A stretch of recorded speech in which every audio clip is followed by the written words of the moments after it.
ನಮಸ್ಕಾರ ದೋಸ್ತೋ, welcome to ನಿಮಗೊಂದು ಮಾಹಿತಿ ಯೂಟ್ಯೂಬ್ ಚಾನಲ್.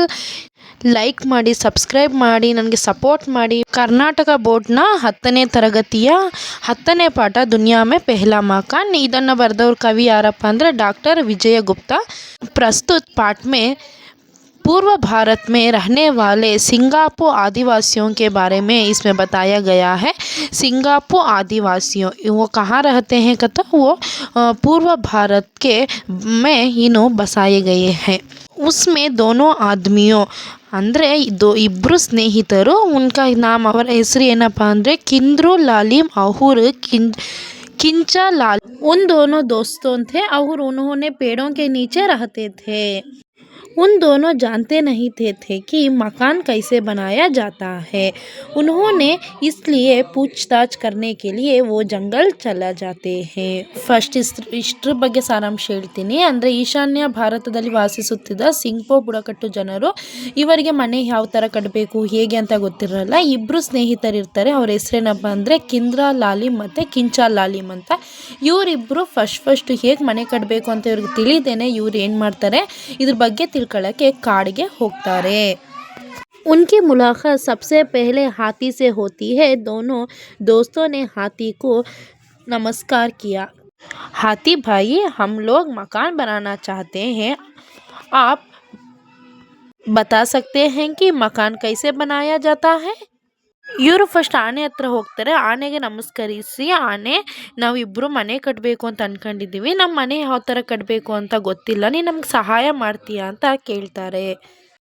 हाथी बोला, इसमें क्या कठिना है. पेड़ से लकड़ियाँ की इतनी मोटे और मजबूत लोट ले ले जितने मेरे पैर हैं. दोनों दोस्तों ने आगे पूछे, इसके बाद क्या करना चाहिए. हाथी ने उत्तर दिया, आगे की बात तो मुझे नहीं जानता, मुझे इतना ही पता है.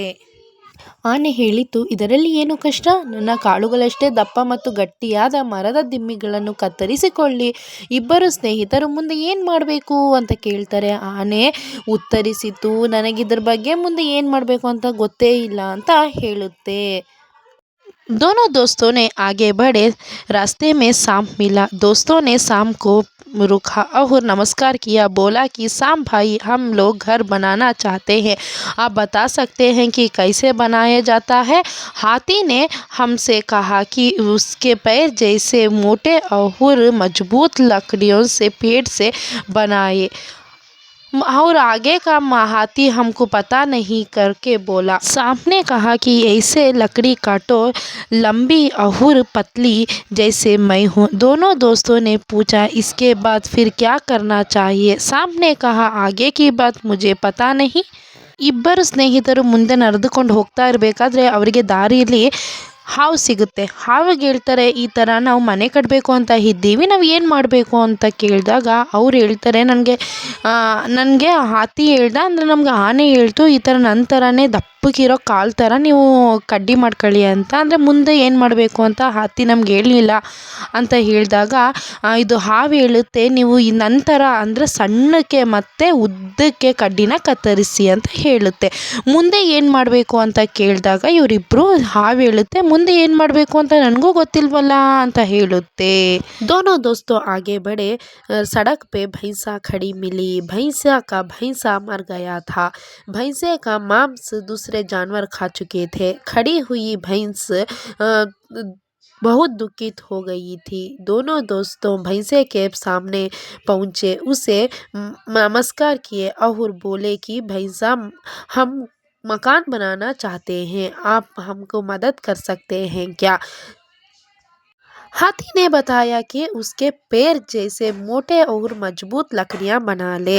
सांप कहा कि उसके जैसे ही पतली और लंबी लकड़ियां बना ले. आगे की बात उनको ही पता नहीं किया. उन दोनों को पता ही नहीं था.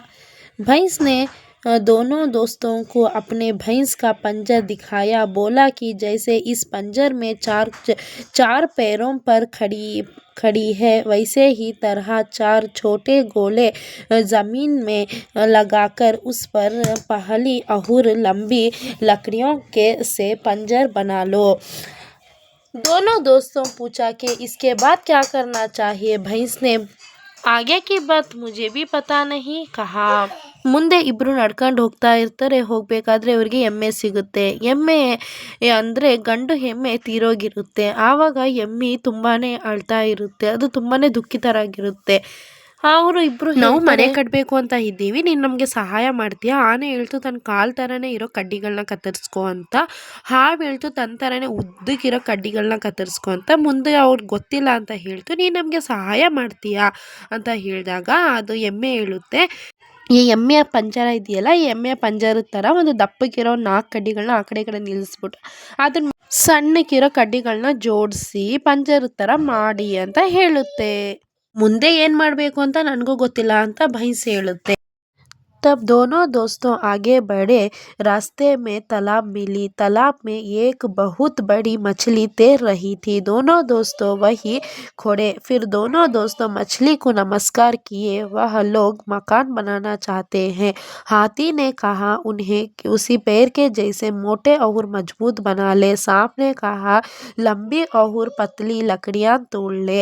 भैंस ने कहा उस दोनों को कैसा जमाए. इस उन आगे की बात उन लोगों को भी पता नहीं था. तुम हमको मदद कर सकती है क्या?